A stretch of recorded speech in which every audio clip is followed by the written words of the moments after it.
Assalamualaikum warahmatullahi wabarakatuh. Bismillahirrahmanirrahim. Alhamdulillahirabbil alamin wa bihi nasta'in ala umuri dunya waddin. Wassalatu wassalamu ala asyrafil anbiya'i wal mursalin wa ala alihi wa sahbihi wa man sara ala nahjihi bi ihsanin ila yaumil wa ba'd. Wa nashhadu an la ilaha illallah wa anna Muhammadar Rasulullah. Wa nas'alullaha ilman nafi'an wa na'udzu bihi min ilmin la yanfa'. Hadirin Allah muliakan, marilah kita panjatkan puji dan syukur kita kepada Allah Subhanahu wa taala atas segala nikmat dan karunia Allah berikan dan Allah limpahkan kepada kita, sehingga kita bisa berkumpul pada kesempatan kali ini dalam rangka meningkatkan iman kita dan ketakwaan kita. Karena berbicara tentang ilmu, maka berbicara tentang keimanan. Orang-orang yang beriman jika mendengar ayat-ayat Allah, maka imannya pun bertambah. Innamal mu'minuna alladzina idza dzukirallahu wajilat qulubuhum wa idza tuliyat 'alaihim ayatuhu zadatuhum imana. Maka bersyukurlah ketika kita diberikan kesempatan untuk meningkatkan iman kita, sebagaimana selalu meminta pertolongan kepada Allah untuk mendapatkan ilmu yang bermanfaat, karena kita nggak akan berhasil kecuali dengan pertolongan Allah Subhanahu wa taala. Oleh karena itu, jangan pernah bosan untuk meminta pertolongan. Sebagaimana juga hendaknya kita memperkuat syahadatain kita, la ilaha illallah wa anna Muhammadan Rasulullah. Tidak ada ilah yang berhak diibadahi kecuali Allah, dan Nabi kita Muhammad sallallahu alaihi wasallam adalah hamba dan utusan Allah. Maka hanya beliaulah yang kita jadikan tolak ukur dan parameter, dan konsep beliaulah yang kita ikuti untuk bisa sampai kepada Rabbul Alamin. Dan terakhir, marilah kita memberikan salawat dan salam kepada junjungan kita, Nabi dan Rasul kita Sayyidina Muhammadin sallallahu alaihi wasallam, beserta para keluarga, para sahabat, dan orang-orang yang istiqomah berjalan di bawah naungan sunnah beliau sampai hari kiamat kelak. Hadirin yang Allah muliakan, pada kesempatan kali ini kita akan kembali bersama Al-Imam Yahya bin Sharaf bin Murri bin Hasan bin Husain bin Muhammad Abu Zakaria, atau yang biasa dikenal dengan nama Al-Imam An-Nawawi rahimahullahu ta'ala,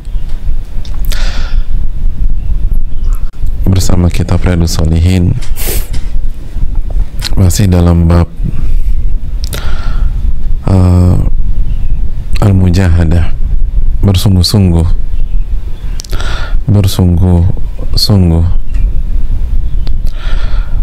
dan kita bersama sebuah hadis yang sangat luar biasa, jamaah sekalian. Al-Imam Muhammad bin Shalih Al-Utsaimin menyatakan, wa hadzal hadits fil haqiqah yahtaju ila mujalladat yatakallamu alaihi fiha al-insan. Hadis ini sebenarnya butuh penjelasan yang sangat panjang. Bahkan kalau ditulis berjilid-jilid buku itu sangat layak, sehingga seseorang mendapatkan keterangan yang gamblang terhadap hadis ini. Karena sekali lagi hadis ini sangat penting.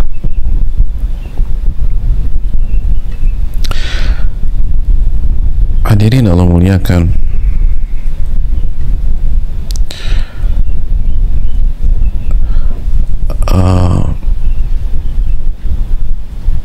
kita akan masuk bersama hadis Abu Hurairah kembali, ketika Nabi SAW bersabda, al-mu'minul qawi khairun wa ahabbu ilallah minal mu'minil dhaif. Orang beriman yang kuat itu lebih dicintai lebih baik dan lebih dicintai oleh Allah Subhanahu wa taala dibanding mukmin yang lemah, dibanding mukmin yang lemah.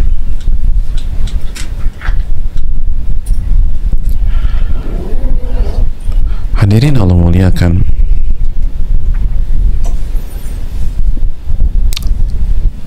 walaupun iman itu mau lemah mau kuat pasti isinya kebaikan, tapi semakin kuat iman kita semakin dicintai oleh Allah Subhanahu wa taala dan semakin baik,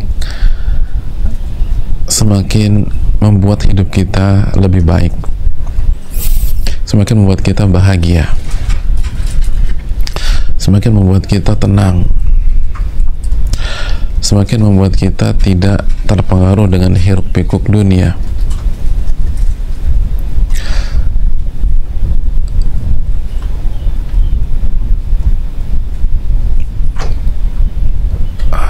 Itu yang dijelaskan oleh Syekh Muhammad bin Wahab Mukhtar Shinkiti. Beliau menyatakan orang yang punya iman yang kuat maka seluruh pandangannya tertuju pada tauhidullah azza wa jalla, tertuju pada mentauhidkan Allah Subhanahu wa taala. Konsentrasinya, tujuan hidupnya, cara dia melihat, bagaimana dia mendengar, bagaimana dia merespon, bagaimana dia berbicara, itu semuanya tertuju pada mentauhidkan Allah Subhanahu wa taala.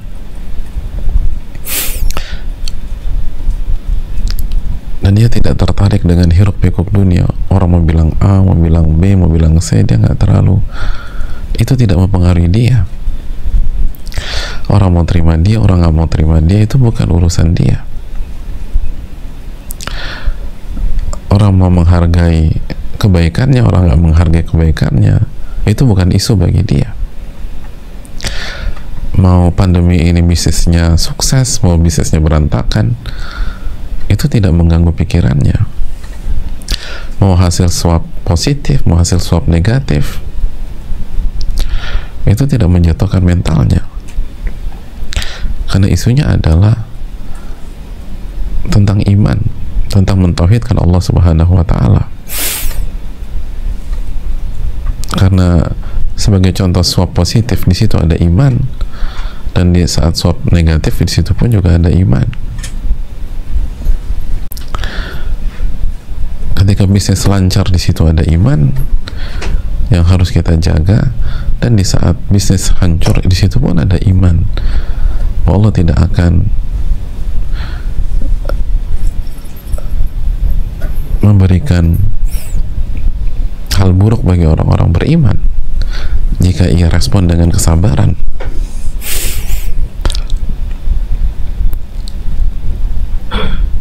Dan di semua episode-episode kehidupan kita selalu ada kesempatan untuk beribadah kepada Allah, selalu ada kesempatan untuk mentauhidkan Allah Subhanahu wa taala. Bahkan dalam kesalahan sefatal apapun, di situ ada kesempatan untuk beristighfar dan bertobat kepada Rabbul Alamin. Dalam sebuah kesalahan dan terkegelinciran separah apapun, di situ adalah kesempatan untuk membuat Allah senang sama kita, gembira kepada kita. Masih ingat hadis dalam taubat bahwa Allah lebih gembira terhadap taubat seorang hamba dibanding kegembiraan seseorang yang berjalan di atas di tengah-tengah padang pasir, lalu dia kehilangan unta dan perbekalannya, lalu ia putus asa, ia tertidur, lalu pas ia buka matanya, unta ada di hadapannya, dan dia gembira dan mengatakan, Allahumma, ya Allah, engkau adalah hambaku dan aku adalah Rabbmu. Saking gembiranya orang tersebut, dia salah bicara. Allah lebih gembira dari itu. Kalau dalam kesalahan yang sangat fatal, peluang untuk membuat Allah gembira itu ada dan terbuka lebar, lalu bagaimana jika tidak ada kesalahan di sana, tapi memang diuji sama Allah Subhanahu wa taala? yang ujian dunia jamaah sekalian. Alladzi khalaqal mauta wal hayata liyabluwakum ayyukum ahsanu amala. Dia menciptakan kematian dan kehidupan untuk menguji kalian, siapa di antara kalian yang paling baik amalnya. Surat Al-Mulk ayat 2. Oleh karena itu, jika iman kita semakin tinggi, kualitas kehidupan kita semakin baik. Itu kan, al-mu'minul qawi khairun, lebih baik dari segi apa? Dari semua sisi. Kita sering meremehkan kata khairun, lebih baik, cuma lebih baik. Oh, lebih baik, Anda coba renungkan bagaimana kehidupan Anda akan lebih baik, akan lebih tenang, akan lebih bahagia, akan lebih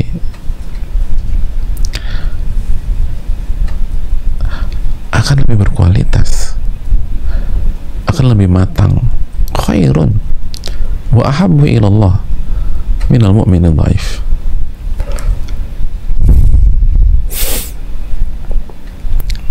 Makanya itulah kenapa para sahabat berusaha menjadikan seluruh aktivitas mereka penuh dengan iman. Kalau mereka duduk dengan iman. Kalau mereka berjalan dengan iman. Kalau mereka berbicara tentang hal-hal yang menambah keimanan mereka. Kalau mereka diam pun mereka bertafakkur untuk meningkatkan iman mereka. Kan begitu, ta'alau nu'min sa'atan. Marilah sejenak kita beriman. Maksudnya tingkatkan keimanan kita. Imshu bina nu'min sa'atan. Ayo jalan bareng kita beriman sejenak. Itu karena sudah kita bahas bagaimana ucapan Umar bin Khattab, lalu Abdullah bin Mas'ud, lalu Abdullah bin Rawaha. Hadirin Allah muliakan, karena mereka tahu inilah kunci kebahagiaan, ini kunci ketenangan, ini kunci kematangan, ini kunci bagaimana kita bisa tidur nyenyak di tengah-tengah masalah yang melanda. Kenapa? Karena setiap masalah dan setiap ujian itu tidak akan menyerang hati kita, dan itu kan permintaan kita kepada Allah, wala taj'al musibatana fi dinina. Ya Allah, jangan jadikan musibah kami menyerang agama kami. Oh, ini kan dalam, wala taj'al musibatana fi dinina. Ya Allah, jangan jadikan musibah kami menyerang agama kami, menyerang iman kami, menyerang hati kami.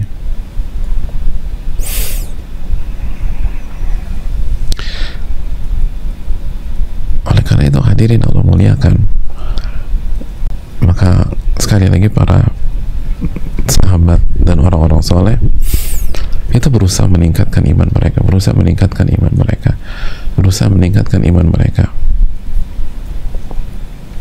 karena mereka tahu iman itu bertambah dan berkurang, sebagaimana akidah Ahlussunnah wal Jamaah. Kata para ulama, iman itu khamsununat, iman itu 5 kalimat yang diakhiri dengan huruf nun, makanya khamsununat, 5 kalimat yang dan setiap kalimat itu diakhiri dengan huruf nun. Yang pertama, al-i'tiqadu bil janani, nih nun, keyakinan dalam hati. Wal qawlu bil lisani, ucapan dengan lisan, nun lagi. Wal amalu bil arkani, dan diamalkan dengan anggota badan, arkani, nun lagi. Wa yazid bi ta'ati rahmani, dan bertambah karena ketaatan kepada Allah. Wa yanqus bi ta'ati syaitani, dan berkurang karena ketaatan kepada syaitan, nun lagi. Jadi iman itu 5 nun. Maksud 5 nun, 5 kalimat yang seluruh kalimatnya diakhiri dengan huruf nun. Yang pertama apa tadi? Al-i'tiqadu bil janani. Janan itu artinya hati. Al-i'tiqadu bil janani, keyakinan dalam hati. Yang kedua, al-qawlu bil lisani. Al-qawl, ucapan dengan lisan, al-lisani. Yang ketiga, al-amalu bil arkani, amalan dengan anggota badan, al-arkani, anggota badan. Yang keempat, yazid bi ta'ati rahmani, itu iman bertambah dengan ketaatan kepada ar-Rahman, kepada Allah. wa yanqus bi ta'ati syaitani, dan akan turun dengan ketaatan kepada syaitan, artinya maksiat. Taat kepada syaitan artinya maksiat. Makanya mereka jaga karena iman bisa bertambah berkurang. Makanya bagaimana kalau ngumpul dengan iman, duduk bersama, kalau bicara yang dibahas tentang bagaimana meningkatkan keimanan. Maka para sahabat kan nggak tertarik ngomongin orang, terus kepo-kepo nggak jelas, stalking urusan, subhanallah. Karena sekali lagi hilang nanti iman kita atau berkurang nanti iman kita. Dan mereka nggak mau merespon. Kalau kita kan kebanyakan nggak enaknya, dan akhirnya hilang iman kita. Dan di hari kiamat juga kita nggak bisa salahin orang. Ya Rasul, dia tuh Rasul yang ngajak ngomong saya. Lo kata, nanti kenapa mau ikut? Karena Anda punya iman, Anda kan punya lisan, Anda kan bisa bilang teman saya tidak mau. Makanya kan seperti Sufyan Ats-Tsauri itu tutup telinga kalau dengar hal yang haram, nggak mau. Bahkan tutup telinga. Kurang simbolik apa coba? Itu tajam, tutup telinga, saya nggak mau dengar. Kalau kita kebanyakan nggak enak sama makhluk, nanti kena di hadapan Rabbul Alamin. Nggak kebanyakan nggak enak sama manusia, tapi nggak mikirin bagaimana berhadapan dengan Malik Yaumiddin, berhadapan dengan Allah pada hari kiamat.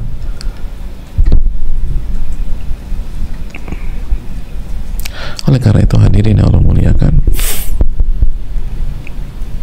lihat para ulama, ta'alau nu'min sa'atan, ayo kita ngumpul lah, kita beriman sejenak. Jadi beda ya, invitasi orang zaman dulu dengan orang zaman sekarang tuh beda. Sekarang ayo kita ngumpul, kita udah lama nggak ketemu nih gitu, kangen cuma kangen aja. Kalau dulu, kalau Umar bin Khattab, ta'alau nu'min sa'atan, halumu nazdadu imana gitu. Ayo kapan kita ngumpul untuk menambah iman gitu. Ada nggak sih reunian begitu invitasinya? Kami mengundang segenap angkatan sekian dalam rangka reuni meningkatkan iman, gitu harusnya. Halo munazdadu imana, ayo kita udah lama nggak ngumpul nih, kayaknya iman gue nih lah agak turun, ayo kita tingkatkan iman kita, ayo gitu loh. Jangan lupa ngajak si dia ya. Kenapa? Ya biar iman kita naik nih, gitu loh. Yang suka ngikutin kita kan dia. Yang kalau ngumpul-ngumpul suka kasih ayat, suka bawain hadits, itu kan beliau. Pokoknya undang beliau ya gitu. Ta'alau nazdadu imana. Gitu. Ijlisu bina nazdadu imana. Ayo udah ngumpul ya, kita ningkatin iman. Atau misal teman kita lagi gitu, atau teman kita ahli dunia, pokoknya lagi sumpak segala macam. Udah, lo besok gabung sama kita ngapain? Ningkatin iman. Gitu harusnya. Ningkatin iman. Lalu yang diisi adalah keimanan dan ketakwaan.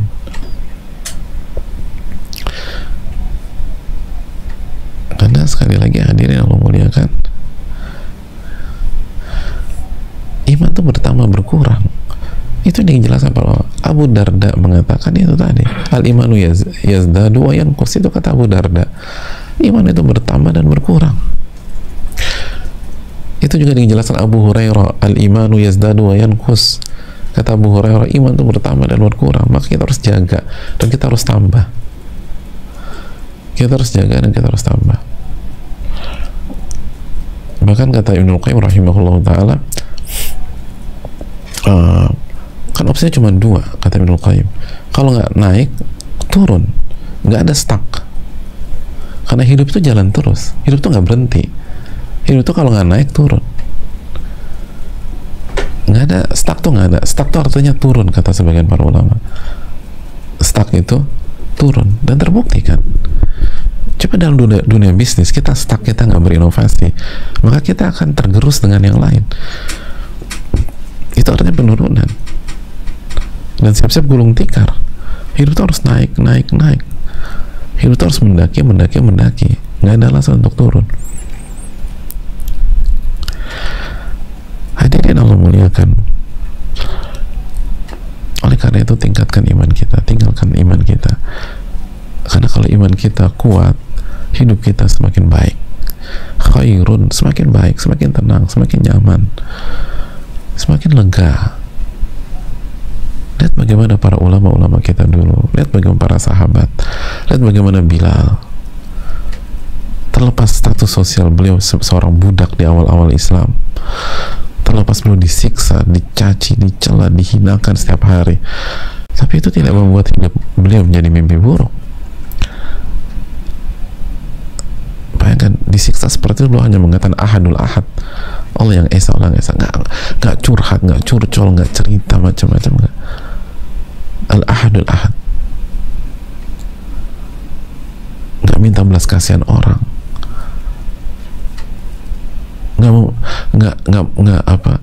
nggak menjual kesengsaraan hidup, enggak, hanya bilang ahadul ahad. Ada di antara kita pernah baca Bilal meratapi hidupnya, aduh apes banget hidup gua, kok hidup gua sengsara kayak begini, kok. Hari ini kita dengar kalimat tersebut dari lisan yang ujian hidupnya nggak ada 10%-nya ujian hidupnya Bilal bin Rabah, nggak ada 5%-nya ujian hidupnya Bilal bin Rabah. Kok gue sengsara banget, kenapa hidup gue? Bilal nggak pernah bicara demikian.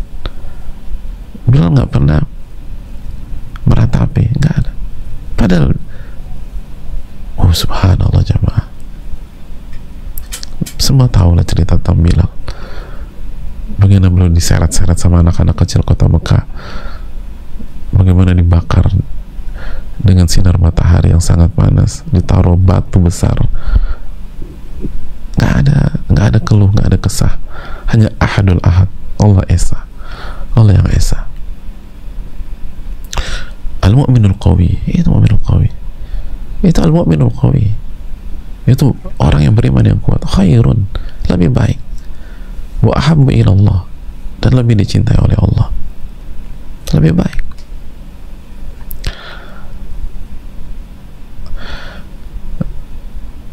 Enggak, orang-orang mukmin yang kuat itu tidak terdistract dengan hiruk pikuk, nggak tergoncang.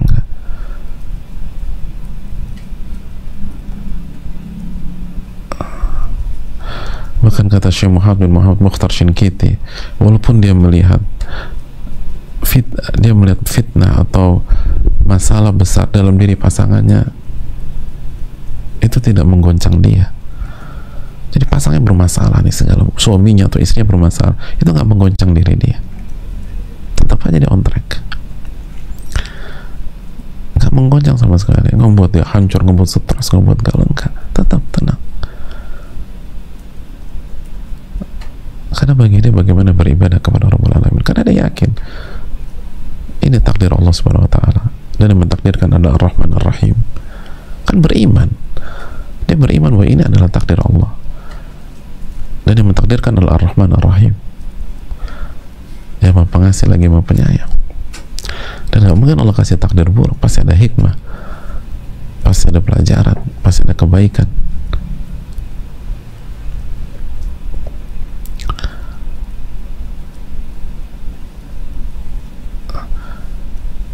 Jadi apapun itu, makanya kita harus kejar itu, hadirin, kejar. Nah, cara mengejarnya kata perlu dijelaskan di dalam ayat, di dalam hadis yang sama. Mari kita lihat hadisnya. Kata Nabi SAW, ihris ala ma yanfa'uk, bersungguh-sungguhlah dalam mengejar dan dalam mengerjakan apa yang bermanfaat bagi dirimu, bermanfaat bagi dirimu. Wasta'in billah wala ta'jaz, atau wala ta'jiz, dan mintalah pertolongan kepada Allah, mintalah pertolongan kepada Allah, dan jangan lemah, jangan lemah, jangan lemah. Hadirin Allah muliakan, ini secara global cara memperkuat iman.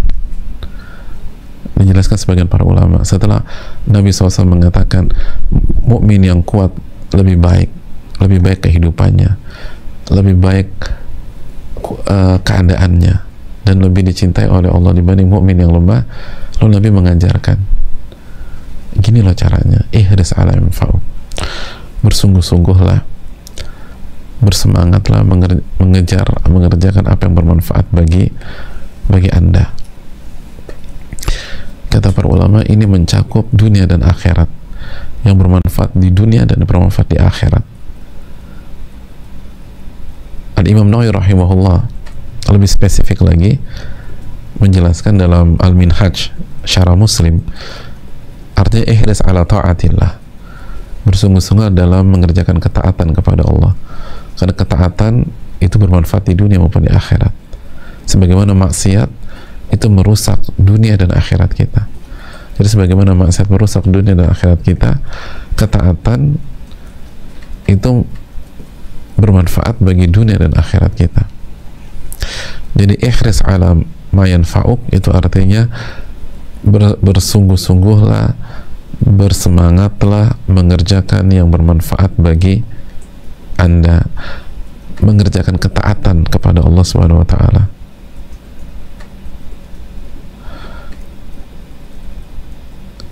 Hadirin Allah muliakan.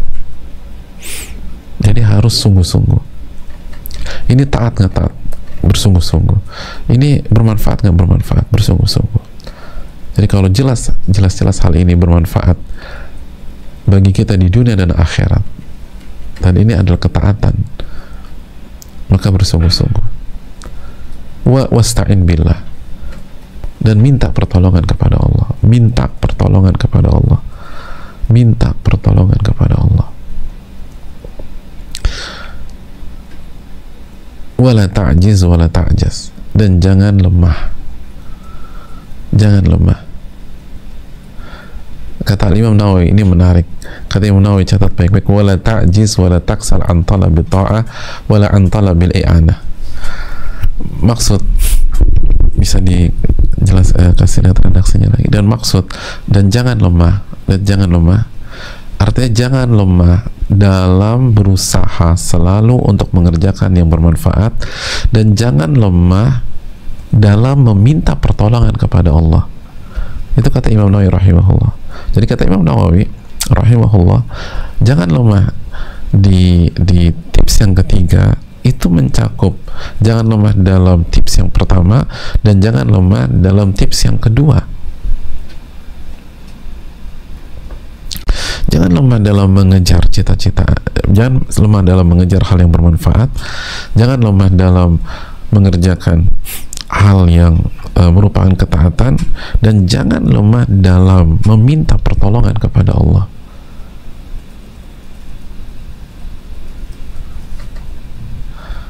Oh, ini dalam jamaah sekalian. Ini yang membuat kita gagal nih, ini sebenarnya. Kita lemah. Enggak, aku udah minta pertolongan sama Allah. Iya, belum sih.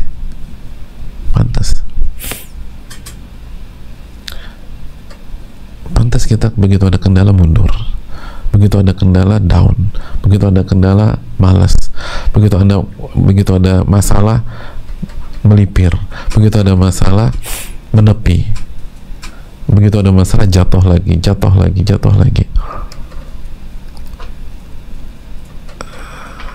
Hadirin yang Allah muliakan,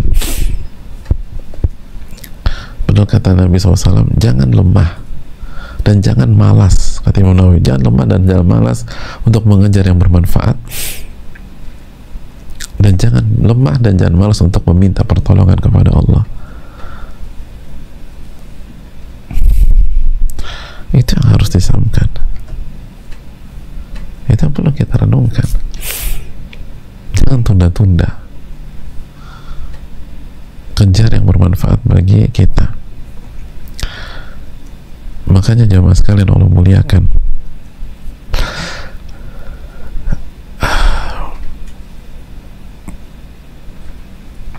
kata para ulama, kata Syekh Utsaimin, seorang mukmin itu kalau berhadapan dan kalau memulai sebuah amalan, idza syara'ta fih,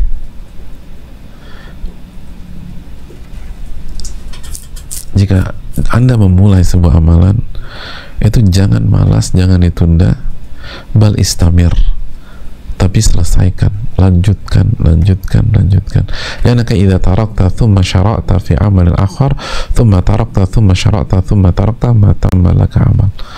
Karena kalau Anda tinggalkan sesuatu yang Anda telah mulai, lalu Anda pergi, lalu berpindah ke amalan berikutnya, lalu Anda tinggalkan lagi, lalu pindah lagi ke amalan berikutnya, lalu Anda tinggalkan lagi, maka Anda tidak akan pernah bisa menyempurnakan amalan. Dan itu mental banyak kita, mulai terus ditinggalkan, mulai terus ditinggalkan, mulai lalu ditinggalkan, mulai ditinggalkan, semua banyak aspek. Ikut kajian A udah berapa kali terus ditinggalkan, lalu pindah lagi kajian B, pindah lagi buku A, pindah lagi buku B, di majelis A terus mulai terus ditinggalkan, majelis B mulai ditinggalkan, alasannya sibuk lah, ada urusan lah, urusan rumah lah, segala macam. Dan kita lihat ya, ternyata pola itu bukan hanya terjadi di kajian doang, nanti terjadi di rawatib, mulai rawatib nanti ditinggalkan, mulai rawatib nanti pindah lagi ke duha, nanti duha juga gitu, mulai dan ditinggalkan, semua demikian. Nanti witir mulai, nanti witir ditinggalkan. Karena itu mental. Lihat kata Syuthaimin, Anda kalau begitu, nanti Anda polanya begitu deh. Ini tentang pola. Anda mulai, nanti tinggalkan, mulai, nanti tinggalkan. Seorang mukmin nggak demikian. Dia mulai, diselesaikan. Nanti kalau mau amalan lain, selesaikan. Setelah ini baru dia mulai lagi.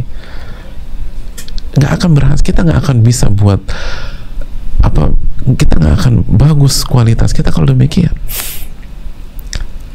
Dan nanti gara-gara ibadah kita begitu, nanti kita lihat urusan dunia kita deh, urusan dunia kita nanti mulai ditinggalkan. Suka olahraga mulai, nanti olahraga ditinggalkan. Terus makan sehat mulai, nanti makan sehat ditinggalkan.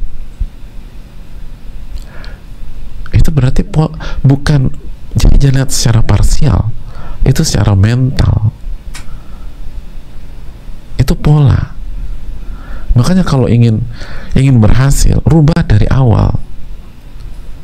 Kalau kita mulai sesuatu yang bermanfaat, jangan pernah tinggalkan, walaupun cuma sedikit.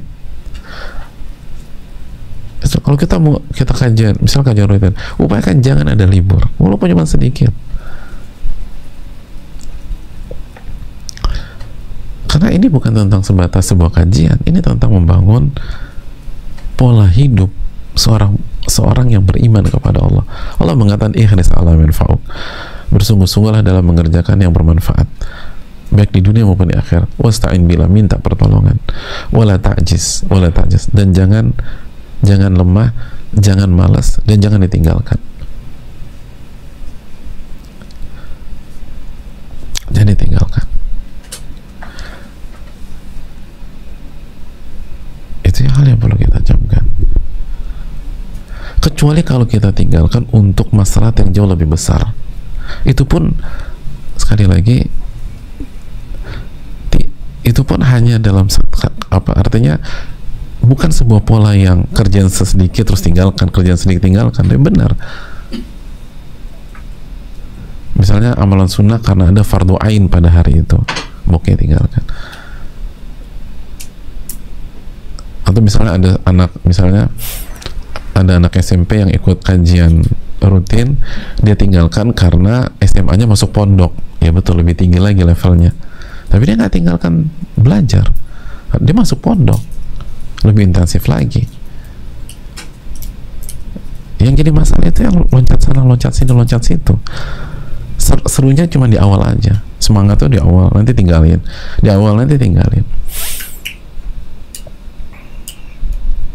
Itu beda.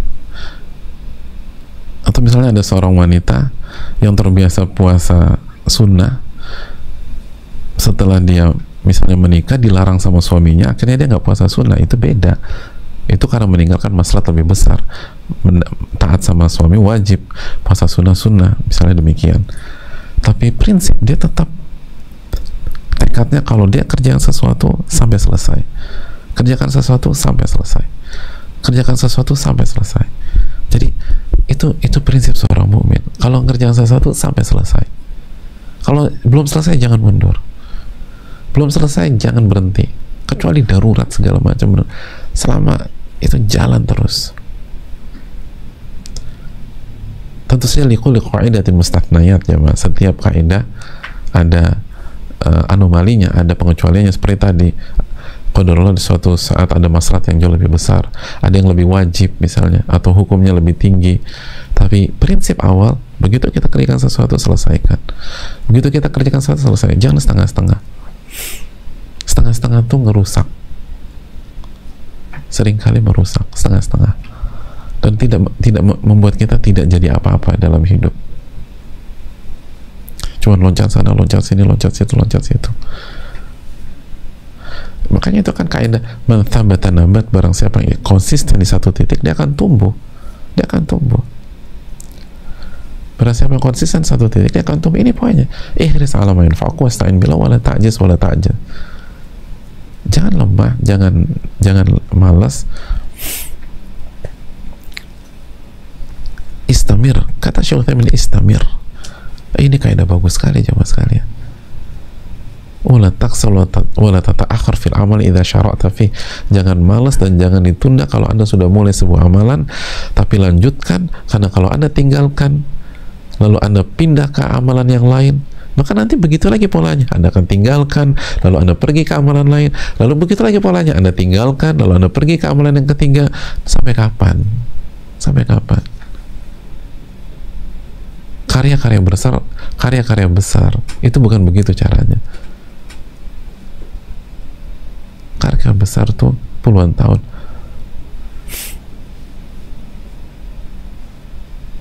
Kalau cuman tinggalkan, kita nggak akan ketemu Fathul Bari jemaah sekalian. Kita nggak akan ketemu karya-karya besar. Karya-karya besar tuh puluhan tahun. Karena pemilik karyanya dengan taufikul istiqomah ngerjain itu karya dan nggak mundur.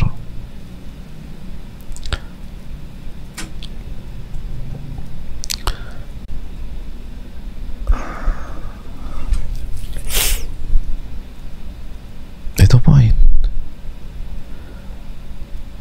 Coba terus. Begitu ada kendala, jangan lemah. Dan ingat, jangan lemahnya itu di dalam dua hal. Jangan lemah, artinya jangan kehilangan semangat, terus coba. Yang kedua, jangan lemah dalam meminta pertolongan. Dan itu kan yang selama ini kita terjatuh karena kita kurang dalam minta pertolongan kepada Allah. Aduh, udah nggak bisa deh. Nggak, coba dulu. Nggak bisa. Udah doa sama Allah belum? Belum. Ya doalah sama Allah. Mintalah pertolongan sama Allah.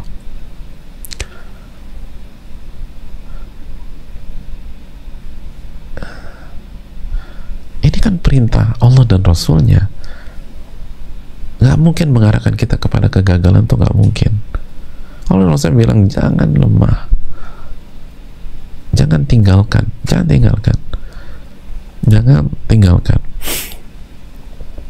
pernah tinggalkan. Makanya salah satu makna wala ta'jiz,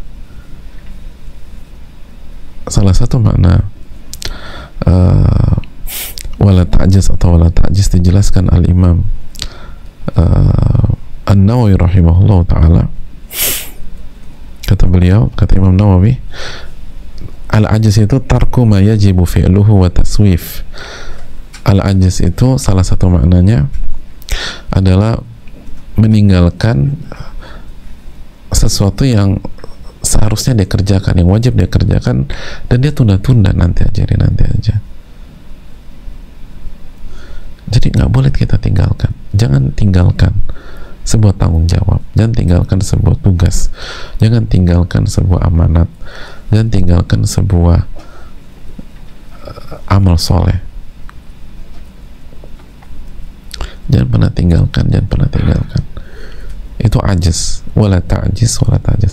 Jangan pernah tinggalkan, bukan jangan pernah mundur. Ketika kita ada di amal soleh, kita ada di ketaatan, jangan pernah mundur. Nggak ada kata mundur di dalam kamus kita. Kalau kita berada dalam kebaikan, ketaatan, dan hal ini bermanfaat bagi dunia dan akhirat kita, nggak ada kata mundur. Kita mundur, kita hancur, jamaah. Karena kita menyelisih perintah Allah dan Rasulnya. Kalau ada kendala, sekali lagi, minta pertolongan sama Allah. Ada masalah, minta pertolongan sama Allah. Dan seringkali kata buntu itu cuma ada di kepala kita, padahal nggak buntu. Seringkali kita, nggak, ini udah mentok. Nggak mentok tuh. Ada aja tuh jalan keluar. Itu syaitan yang mempermainkan Anda. Syaitan yang mempermainkan Anda. Dan terbukti kita belum optimal kok. Kita belum optimal. Hadirin, Ibnu Hubairah ketika menjelaskan hadis, Ibnu Hubairah mengatakan, Nabi SAW mengatakan wala ta'jiz atau wala ta'jaz, itu artinya la yahsunil bil mu'min an ya'jiza, nggak pantas seorang mukmin ajiz, nggak pantas. Jadi nggak pantas seorang mukmin itu mundur dalam sebuah amal soleh, nggak pantas seorang mukmin itu meninggalkan amal soleh, nggak pantas seorang mukmin itu meninggalkan tanggung jawab dan amanat, nggak pantas. Nggak pantas seorang mukmin meninggalkan pos atau posisi yang mengantarkan dia ke surga, nggak pantas. Nggak pantas seorang mukmin itu lemah, nggak pantas, nggak pantas.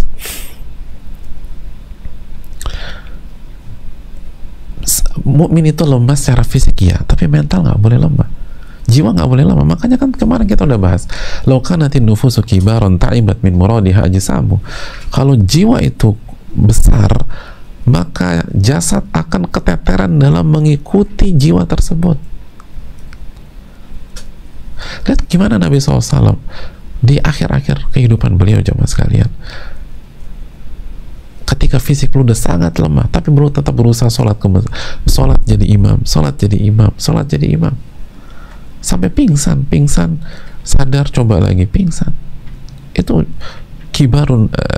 kabirun nufus, itu jiwa-jiwa besar itu seperti itu.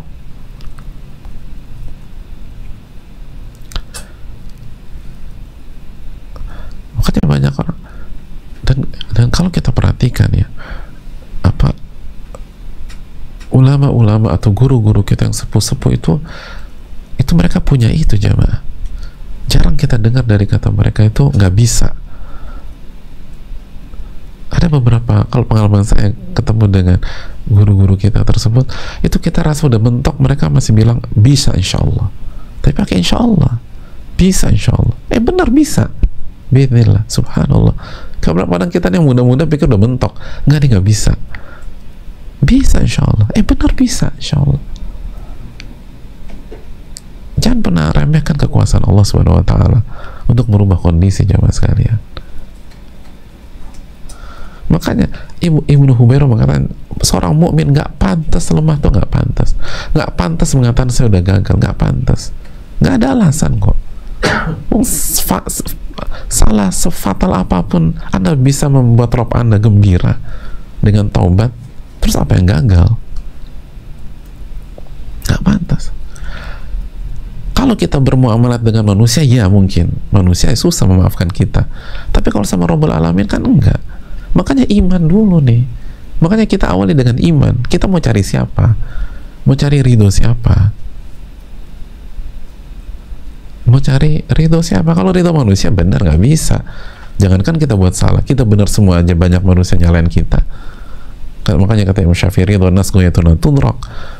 Ridho manusia adalah cita-cita yang nggak mungkin tercapai. Nabi SAW menjadi benci banyak orang. Tapi kalau kita cari ridho Allah, gak ada alasan mengatakan saya gagal, saya mundur, kecuali dalam kasus-kasus tertentu sebagaimana kita bahas tadi. Tapi sebagai pola hidup tidak. Jangan punya prinsip loncat sana loncat sini, nyoba nggak cocok pindah lagi, nyoba nggak cocok, nggak akan membuat kita berhasil. Pertanyaannya, kita udah bersungguh-sungguh atau belum? Sudah berdoa atau belum? Sudah minta tolong sama Allah sampai ngemis-ngemis atau belum? Bukankah Nabi kita SAW meminta perlindungan kepada Allah dari sifat ajiz. Ajiz ini sifat lemah, sifat nggak ngerjain sesuatu, sifat malas. Makanya kan salah satu doa Nabi SAW dalam hadis Bukhari Muslim, apa jemaah? Sudah hafal belum doa ini? Allahumma inni a'udzubika minal ajzi wal kasal wal jubni wal harami wal bukhl. Ya Allah, aku berlindung kepada Engkau dari sifat ajiz, sifat lemah, sifat itu tadi, dikit-dikit mundur, merasa dikit-dikit merasa gagal, wal kasal, sifat malas, wal juban, pengecut, wal haram, masa tua yang buruk, wal bukhl, pelit. Yang jadi masalah, sekali lagi, coba kita jujur, ketika kita mengerjakan sebuah hal yang bermanfaat, lalu ada masalah, kita belum mundur, kita sudah berpikir mundur atau berpikir gagal, padahal sekalipun kita belum baca doa ini, oh ada doa kayak gitu Pak Ustadz ya, bahkan nanya, oh ada doa kayak gitu ya, lagi mana? Berarti kan kesalahan bukan karena itu, kesalahan karena kita kurang dalam berdoa. Kita aja nggak tahu ada doa kayak begini seringkali. Illa man rahimah rabbuh, tentu saja, nggak semuanya, tapi coba kita renungkan. Allahumma inna a'udzubika minal ajzi wal kasal wal jubni wal haram wal bukhl. Ya Allah, aku berlindung kepada Engkau dari al-ajz, sifat lemah, malas, wal juban, pengecut, wal haram, masa tua yang buruk, wal bukhl, dan rasa pelit. Hadirin Allah muliakan, ini yang perlu kita camkan. Jangan pernah ajiz atau merasa lemah. Jangan pernah merasa lemah.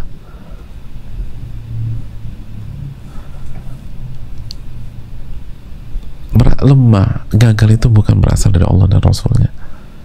Narasi-narasi kegagalan, narasi-narasi kelemahan itu bukan berasal dari Allah dan Rasulnya. Allah dan Rasulnya itu selalu mengajak kita kepada optimisme, fight terus, jangan nyerah, jangan lemah. Itu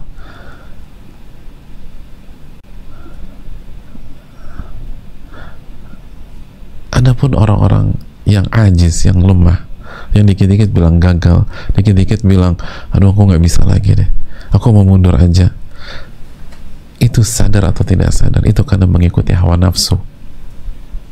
Hawa nafsu yang ngajak kita demikian.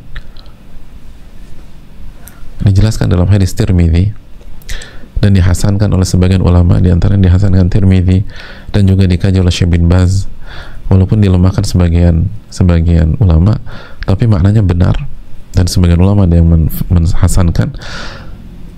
Dalam riwayat itu, wal ajiz man atba'a nafsahu hawahu wa tamanna 'ala Allah. Orang yang ajiz, yang lemah adalah orang yang membiarkan jiwanya mengikuti hawa nafsunya dan kebanyakan berkhayal kepada Allah. Allah kan Ar-Rahman, Allah Ar-Rahim, nanti juga masih ada waktu, nanti waktu habis, selesai masalah. Jadi kebanyakan berkhayal. Itu dan benar kan, orang yang lemah itu bukan karena tugasnya berat, bukan, tapi karena dia biarkan jiwanya ngikutin hawa nafsunya. Hawa nafsunya pengen santai, yang pengen rebahan, pengen tidur-tiduran, pengen santai-santai, pengen ngobrol, pengen kongko nggak jelas, pengen ngabisin waktu ketawa ke TV. Itu akhirnya kita nggak selesai, ikutin hawa nafsu. Itu dalam hadis tersebut. Bukan karena hadis itu kan nggak mengatakan orang yang gagal atau orang lemah itu karena masalahnya berat, nggak ada. Itu karena dia biarkan jiwanya mengikuti hawa nafsunya. Itu bukan karena masalahnya berat, bukan karena ujiannya sulit, bukan tentang itu, tapi itu tentang kita ngikutin hawa nafsu. Makanya Allah berfirman dalam surat Sad ayat 26. Apa kata Allah Subhanahu wa taala? Dalam surat Sad ayat 26. Jangan ikuti hawa nafsu, kata Allah Subhanahu dalam ayat ini. Kata Allah, wala tattabi'il hawa fayudillaka an sabilillah wala tatabil hawa. Ini ayat, ini bercerita tentang Nabi Daud ya, ya Daud, inna ja'alnaka khalifatan, wahai Daud, kami menjadikan engkau sebagai khalifah di muka bumi, maka putuskan perkara di antara manusia dengan adil, wala tatabil hawa, jangan ikuti hawa nafsu, karena ia akan menyesatkan engkau dari jalan Allah. Ya kalau Nabi aja dilarang ikutin hawa nafsu, dan Nabi, kalau Allah wanti-wanti kepada Nabi, ini bukan kepada kita, bukan kepada ustadz, bukan kepada jamaah, bukan orang yang hijrah, ini kepada Nabi. Kalau engkau ikuti hawa nafsu, dia akan sesatkan kamu dari jalan Allah, dan orang yang sesat dari jalan Allah, dia akan dapat azab yang pedih.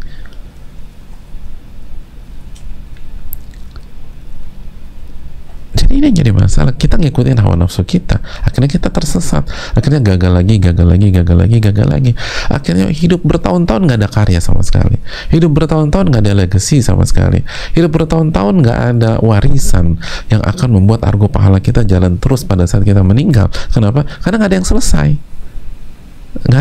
nggak ada amalan. Nanti kerjaan pindah lagi, nanti ini pindah lagi, nanti ini pindah lagi, nanti ini pindah lagi, nggak satu gitu loh. Padahal itu nasihat para ulama. Kalau Anda sudah mulai, jalan terus sampai selesai. Jalan terus sampai selesai.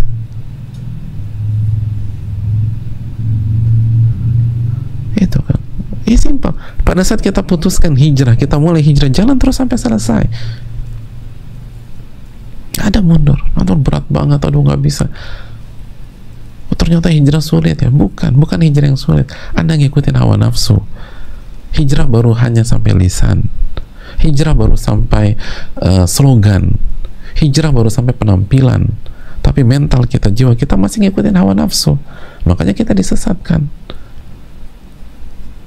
kita dianggap kita nggak bisa menyelesaikan itu, padahal bisa. Hadirin, sekali lagi, dalam hadits ini Nabi SAW mengatakan bahwa orang yang lemah itu karena membiarkan jiwanya mengikuti hawa nafsu, bukan karena masalahnya berat, bukan karena ujiannya sulit, bukan karena ujian dan masalah. Kalau Allah sudah berikan ke kita, itu sudah ditakar sama Ar-Rahman Ar-Rahim, sudah ditakar sama Al-Muhsin, sudah ditakar sama Al-Hakim, yang maha pengasih lagi maha penyayang, yang maha bijak. Itu nggak mungkin lebih dari kemampuan kita, nggak akan mungkin lebih dari kemampuan kita. Itu yang Allah jelaskan di dalam ayat yang sangat familiar, surat Al-Baqarah ayat terakhir, la yukallifullahu nafsan illa wus'aha, la yukallifullahu nafsan illa wus'aha, la yukallifullahu nafsan, Allah nggak akan membebankan jiwa apapun illa wus'aha, kecuali sesuai dengan kemampuannya, sesuai dengan kemampuannya. Dan untuk menekankan agar kita nggak pernah lupa konsep ini, hadirin, setiap detik dalam kehidupan kita, atau setiap hari dalam kehidupan kita kan ujian, iya kan? Allah mengatakan dalam surat Al-Mulk ayat 2, alladzi khalaqal mauta wal hayata liyabluwakum ayyukum ahsanu amala.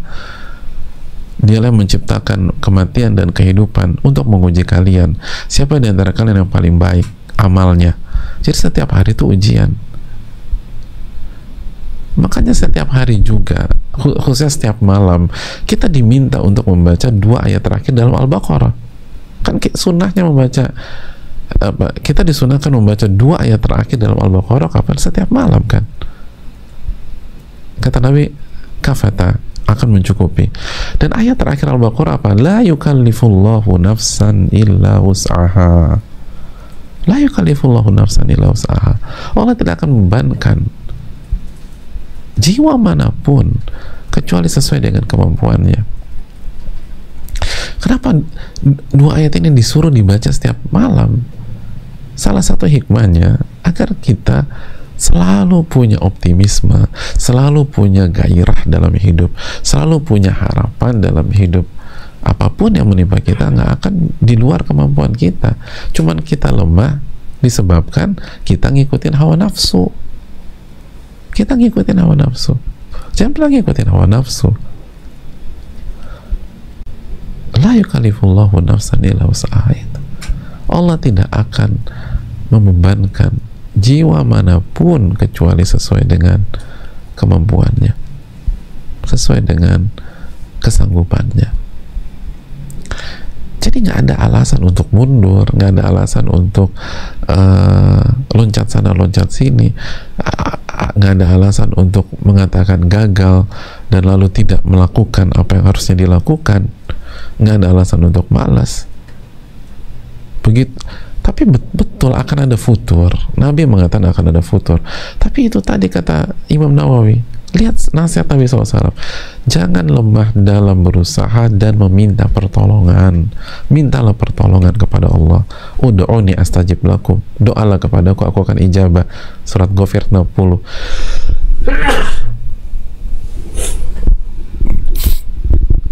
Mintalah pertolongan kepada Rabbul Alamin. Bukan begitu ada masalah curhat sana curhat sini, minta sih kita minta bantuan A, minta bantuan manusia B, minta bantuan C, tapi kita lupa meminta bantuan yang punya kekuasaan di atas alam semesta. Berdoalah kepada Rabbul Alamin. Amalkan 3 ini, tips luar biasa jamaah.